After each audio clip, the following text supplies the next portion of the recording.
in this country that will not provide services and products not only to the Gambia and our communities, but product and services that will be demanded by many afar.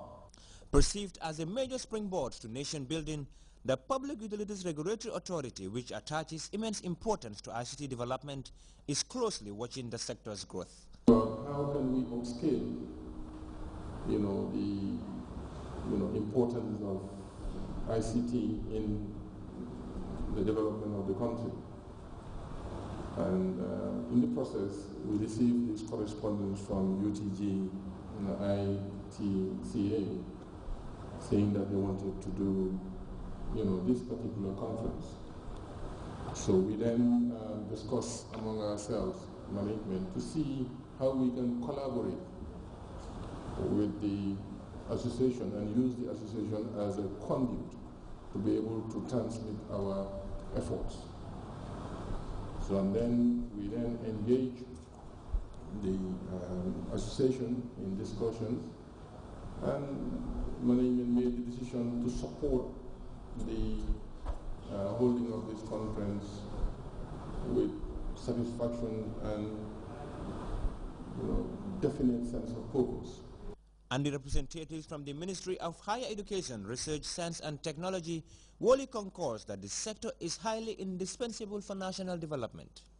It is indeed this kind of grassroots innovations that can leverage the socio-economic status of the Gambia and drive us towards the achievement of the country's stated goals and objectives, i.e. the Vision 2020, and of course the Silicon Valley. So one can be optimistic that if adequate support is provided towards the university and towards the ICT program, there is obviously increasing hope that the country's dream of becoming the next Silicon hotbed of the continent will become a reality. The acting dean of the ICT department at the University of the Gambia highlighted the advantages the faculty provides at a time when institutions rely heavily on effective information and communication mechanisms to keep moving. The ACE is there on the coast of West Africa and terminated also at Gambia, giving us access to fiber optics with a great bandwidth. And this obviously, if utilized at maximum, we are all optimistic that we will, the problem of bandwidth problem will be something of the past. Advancing the communication and technology spectrum, this could possibly be a defining scheme fusing a vital department and the regulatory authority, a concord joining forces to ensure that young people make the most out of the possibilities brought by ICT. Reporting for Grts News, I am Abdullah Baji.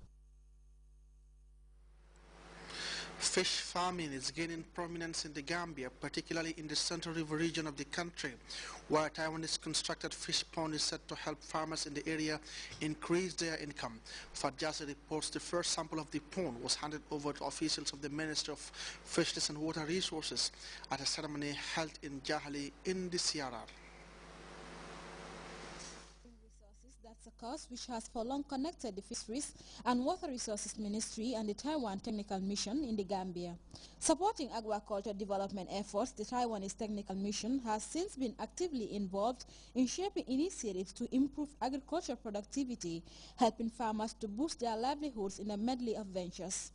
Here in the Central River region, a tilapia fish farm developed by the Technical Mission is now being handed over to the community through Ministry of Fisheries and Water Resources. This scheme is intended to improve and supplement food provisions, yet the initiative could doubly help to increase domestic incomes. The aim of the project is to improve the food supplement in animal protein, particularly from fish, and also help to increase the family's income through the aquaculture process. So of course this is a very good project and necessary in this, particularly in this region. Central River region is a big land for agriculture and also abundant with water resources, particularly the river, many Fisheries Director Famara Damfa expressed appreciation to the Taiwanese government, underlining their cooperation and contribution towards the development of aquaculture with special focus on building local capacity. Officials are principally looking to arrest food insecurity through a host of measures which fittingly include the sustainable utilization of sea resources, also meant to attract much-needed employment in the countryside.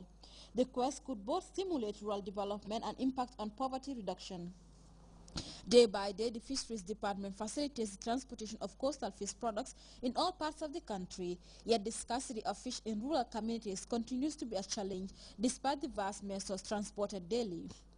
Fish is the cheapest source of animal protein in the Gambia.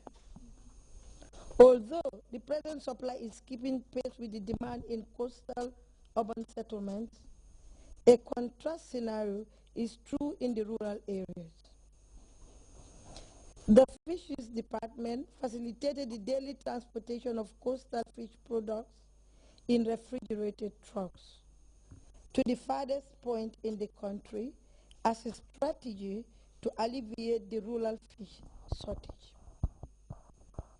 This strategy faced multiple constraints, ranging from high cost of operational items such as fuel and ice, among others. The only sustainable alternative strategy option is to supplement the meager inland captured fisheries production by inland-based cultured production. Marine and aquaculture, that's a sector which certainly spouts immense potential, and speaking of development, it's one initiative that could hastily quicken advances in the fisheries sector in a country largely defined by the rivulets springing from the ocean and the river Gambia. For GRTS News, I am Fatou Jassi.